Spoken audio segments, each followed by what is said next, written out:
उमर को देखा था। इस तरह चिल्लाने की क्या जरूरत है? ग्रैनी, बात ही ऐसी की है आपने। क्यों, ऐसी क्या बात की है मैंने? क्या लड़कियों की शादियां नहीं होती? होती हैं ग्रैनी, मगर इस तरह इस उम्र में। वो अब भी हैरान था। हाँ, इसी उम्र में। तुम जानते हो हमारी फैमिली में लड़कियों की शादियां बहुत जल्दी कर दी जाती हैं।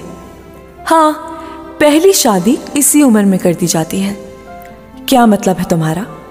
मेरा मतलब बहुत साफ है ग्रैनी, और आप जानती हैं कि मैं क्या कह रहा हूँ। आप खुद शाहिद हैं कि हमारी फैमिली में लड़कियों की कम उम्र में की जाने वाली शादियों में से गिनती की शादियां कामयाब रहती हैं। उमर ने उनकी बात काटी थी। ग्रैनी, प्लीज मेरी बात सुने। आपने समीना फुप्पो की शादी भी बहुत कम उम्र में कर दी थी। नतीजा क्या निकला? और अगर आप अलीजा की शादी अभी कर देंगी तो इस पर बहुत जुल्म करेंगी। नानू ने एक तंजिया मुस्कुराहट के साथ उसे देखा था। तुम अभी इतने बड़े नहीं हुए कि मुझे इन बातों के बारे में समझाने लगो। मैं आपको समझा नहीं रहा हूँ, मैं तो आपको सिर्फ बता रहा हूँ कि आप ठीक नहीं कर रही हैं। शादी अलीजा के प्रॉब्लम्स का हल नहीं है।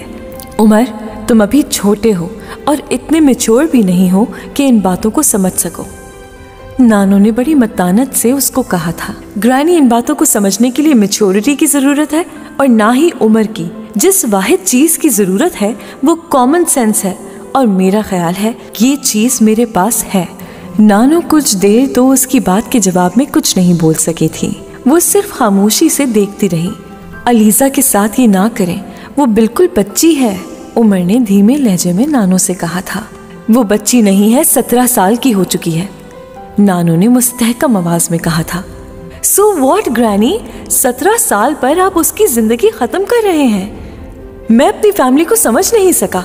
बास चीजों में इतने ब्रॉड माइंडेड, बास इतने अड़ियल, इतने कंजर्वेटिव, इतने नैरो माइंडेड, इतने पैराडॉक्स तो नहीं होने चाहिए आपकी जिंदगी में। वो जैसे फट पड़ा था। ग्रैनी ने बड़े पुरसुकून अंदाज में उसकी बात सुनी। उमर, तुम खामखा जज्बाती हो रहे हो।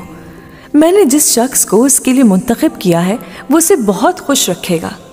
किस शख्स का इंतखाब किया है आपने उसके लिए? उसने कुछ मुतजस्सिस होकर पूछा था। उसामा का।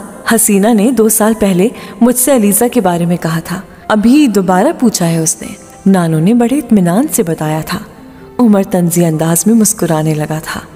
सारी दुनिया में आपको अलीजा के लिए उसामा ही मिला है। नानू ने उसे खफगी से देखा, मगर उमर ने अपनी बात जारी रखी थी। और आपको ये खुशफहमी भी है कि उसामा अलीजा को बहुत खुश रखेगा। क्यों, अब क्या तकलीफ हो गई है तुम्हें? नानू ने इस बार कुछ जल कर कहा था। उसामा अलीजा को क्या किसी लड़की को खुश नहीं रख सकता बीवी के रूप में। हाँ, अगर बीवी का रिश्ता ना हो तो उसामा अलीजा को क्या हर लड़की को खुश रख सकता है। फजूल बकवास मत करो। ये फजूल बकवास नहीं, ये सच है। तुम्हारी तो उसामा के साथ बहुत दोस्ती है।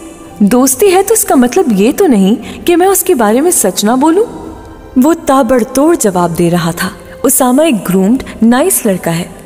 ग्रूम्ड, नाइस और कल्चर्ड होने का मतलब नहीं है कि वो एक अच्छा शौहर भी साबित हो। वो 1-2 बार अलीजा से मिला है, उसे वो अच्छी